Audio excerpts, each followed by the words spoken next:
Hello friends, welcome to Radhima kitchen. இப்போ நம்ம பார்க்க போகிற ரெசிபி என்னென்னு பார்த்தோம்னா பன்னீர் பாவ் பாஜிங்க. ஆல்ரெடி நான் சிம்பிளான ஒரு வெஜிடபிள்ஸ் வச்சு பண்ணக்கூடிய பாவ் பாஜி நான் வீடியோ போட்டிருக்கேன். அதோட லிங்கை கீழே போடுறேன், பார்க்காதவங்க அதை போய் பார்த்துக்கோங்க. இன்றைக்கி பண்ணுற பன்னீர் பாவ் பாஜி எப்படி பண்ணலாம், இதுக்கு என்னென்ன தேவைன்னு பார்த்துக்கலாம் வாங்க. இதுக்கு நான் ஒரு வெங்காயம் எடுத்து நல்லா பொடியை நறுக்கி வச்சுருக்கேன். 2-3 பச்சை மிளகாய் எடுத்து நான் ஸ்லிட் வைஸ் கட் பண்ணி வச்சுருக்கேன். ஒரு தக்காளி எடுத்து பொடியை நறுக்கி வச்சுருக்கேன். இதுக்கு பன்னீர் தான் ரொம்ப இம்பார்ட்டன்ட், நிறைய தேவை. நான் ஒரு 200 கிராம்ஸ் பன்னீர் எடுத்து க்யூப்ஸாக கட் பண்ணி வச்சுருக்கேன். அதில் பாதி க்யூப்ஸாக கட் பண்ணி வச்சுட்டு அதில் பாதியை நான் துருவியும் வச்சுருக்கேன். ஸோ இதில் 2 விதமாக ஆட் பண்ண போகிறோம். இந்த மாதிரி க்யூப்ஸாக நறுக்கியும் ஆட் பண்ண போகிறோம், இந்த மாதிரி துருவின கண்டென்ட்லையும் ஆட் பண்ண போகிறோம். ஸோ நான் 2 எடுத்து வச்சு ஒரு 200 கிராம்ஸ்லேருந்து 2ஆக ஸ்ப்ரெட் பண்ணி வச்சுருக்கேன். அதுக்கப்புறமா 2 பொட்டேட்டோ எடுத்து நல்லா வேக வச்சு மசிச்சு வச்சுருக்கேன். இது கூட க்ரீன் பீஸ் சேர்த்துக்கணும். இது ஃப்ரோசன், அதனால தண்ணியில் போட்டிருக்கேன், ஒரு கை எடுத்து. அதுக்கப்புறம் பார்த்தீங்கன்னா என்னென்ன ஸ்பைஸ் பவுடர்ஸ் தேவைன்னு பார்த்தோம்னா, கலர் கொடுக்கறதுக்காக ஒரு அரை டீஸ்பூனுக்கு நான் காஷ்மீரி சில்லி எடுத்திருக்கேன். காரத்துக்கு பார்த்தீங்கன்னா ஒரு அரை டேபிள் ஸ்பூனுக்கு மிளகாத்தூள் எடுத்திருக்கேன். இதுலேயே தனியாவும் மிக்ஸு. அப்புறம் பாவ் பாஜி பவுடர் கண்டிப்பாக தேவை, இது 1 டேபிள் ஸ்பூனுக்கு நான் எடுத்திருக்கேன். அப்புறம் இஞ்சி பூண்டு விழுது ஒரு அரை டீஸ்பூன், உப்பு தேவையான அளவு. அதுக்கப்புறம் பட்டர் பார்த்தீங்கன்னா 2 டேபிள் ஸ்பூனுக்கு நான் எடுத்திருக்கேன், க்யூப்ஸாக கட் பண்ணி வச்சுருக்கேன். அதில் சேர்க்கறதுக்கு சோம்பு சீரகம் ஒரு 1/4 டீஸ்பூன் எடுத்திருக்கேன். இது ஆப்ஷன் தான், வேணும்னா நீங்கள் சேர்த்துக்கலாம், இல்லை பட்டரை போட்டு டைரெக்டாக ரெசிபிக்குள்ளே போய்க்கலாம். இதுக்கு தாளிப்புங்கிறது நம்ம இஷ்டம் தான். அப்புறம் கொத்தமல்லி வாசனைக்கு. அண்ட் தென் பாவ், நம்ம கடையில் கிடைக்கும் பாவ் பன், இதை வாங்கி வச்சுக்கோங்க. இதுதாங்க தேவையான பொருட்கள். வாங்க மெயின் ரெசிபிக்குள்ளே போகலாம். ஒரு ஃப்ரை பேன் வச்சுக்கோங்க. அது நல்லா சூடானதும் பட்டர் சேர்த்துக்கோங்க. நீங்கள் எடுத்து வச்சிருக்க 2 டேபிள் ஸ்பூனில் பாதி சேர்த்துருங்க. பாதி நம்ம ஃபைனலாக இறக்கும் போது கொஞ்சம் சேர்ப்போம், அதை வச்சுக்கலாம். இந்த பட்டர் உருகிற சமயத்தில் சோம்பு சீரகத்தை உள்ள சேர்த்துருங்க. சீரகம் ஒரு வாசனை கொடுக்கும், உடம்புக்கும் ரொம்ப நல்லது. சோம்பு பார்த்தீங்கன்னா அது ஒரு ஸ்மெல்லுக்காக. இது நல்லா பொரிஞ்சு வந்ததும் வெங்காயம் பச்சை மிளகாயும் உள்ள சேர்த்துருங்க.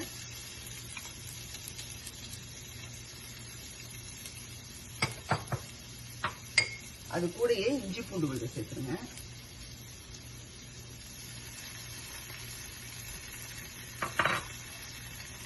அது கூடயே உப்பு சேர்த்துருங்க. நல்லா கலந்து விட்டுருங்க. இதை டோட்டலாக ஃபுல்லாக பட்டரில் தான் செய்யணும்.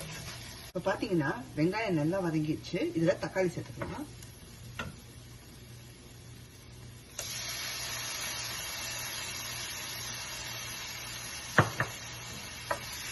தக்காளி சேர்த்து தக்காளியை நல்லா ஸ்மாஷியாக குக் பண்ணி எடுத்துக்கலாங்க. நல்லா வதங்கிடுச்சுங்க. இதில் ஸ்பைஸ் பவுடர் சேர்த்துக்கலாம். நம்ம எடுத்து வச்சுக்கலாம் இந்த காஷ்மீரி சில்லி,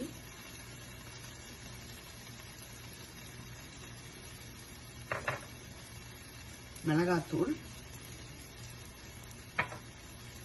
அதுக்கப்புறம் நம்ம எடுத்து வச்சுருக்க பாவ் பவுடர் போட்டு லைட்டாக கலந்து விட்டுருங்க.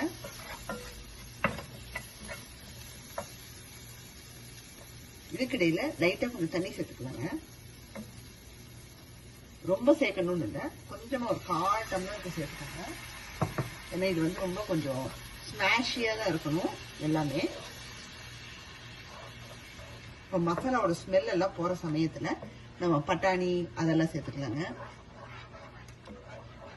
அது அப்படியே அந்த கொதிக்கிற சமயத்தில் நம்மளோட பட்டாணி,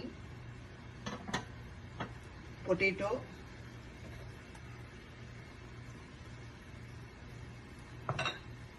அதுக்கப்புறம் பன்னீர்,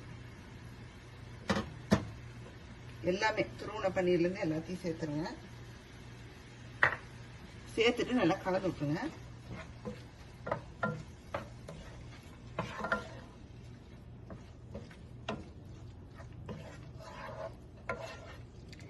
லைட்டாக கொஞ்சம் தண்ணி சேர்த்துக்கலாங்க.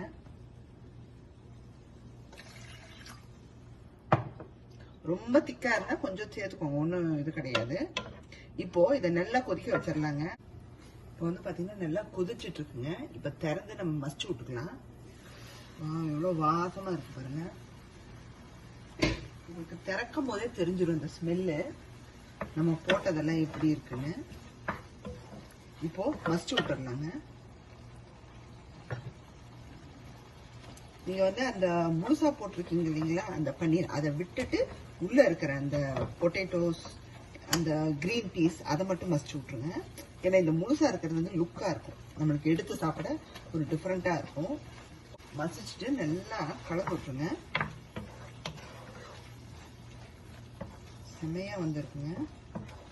ரொம்ப டைட்டா நீங்க பண்ணிடக்கூடாது, கொஞ்சம் வந்து திக்காவும் கிரேவியாவும் இருக்கணும். இப்போ கொத்தமல்லி தூவிடலாங்க.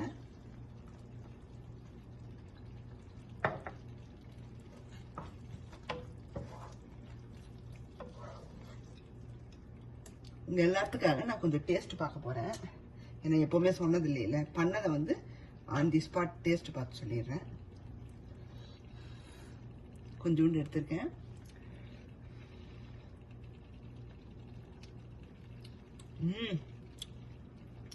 எல்லாம் ஸ்பைசியா, இந்த பன்னீர் நம்ம போட்ட கிரீன் பீஸோட டேஸ்ட்ல கலக்கலா இருக்குங்க. இப்போ நம்ம வந்து பாவை டோஸ்ட் பண்ணிட்டு சர்வ் பண்ணிடலாங்க. பன்னீர் பாவ் பாஜிங்க நல்லா வந்திருக்கு. உங்கள் முன்னாடி நான் சாப்பிட்டும் காமிச்சிட்டேன். டேஸ்ட் நல்லா வந்திருக்கு. நான் பாவை டோஸ்ட் பண்ணியும் வச்சுட்டேன். கூட நான் மெயின் ரெசிபியாக பண்ணதையும் ஒரு பவுலில் போட்டு வச்சுட்டேன். கண்டிப்பாக எல்லாருக்கும் இந்த வீடியோ பிடிச்சிருக்குன்னு நினைக்கிறேன். எல்லோரும் வீட்டில் பண்ணி பார்க்கணும். பண்ணி பார்த்து நீங்களும் என்ஜாய் பண்ணணும். இந்த வீடியோ உங்களுக்கு பிடிச்சிருந்தா லைக் பண்ணுங்கள், ஷேர் பண்ணுங்கள். சப்ஸ்கிரைப் பண்ணாதவங்க ராதிமா கிச்சனை சப்ஸ்கிரைப் பண்ணிடுங்க. மறக்காமல் பக்கத்தில் இருக்கிற பெல் பட்டனையும் அமைக்கிடுங்க. பாய்.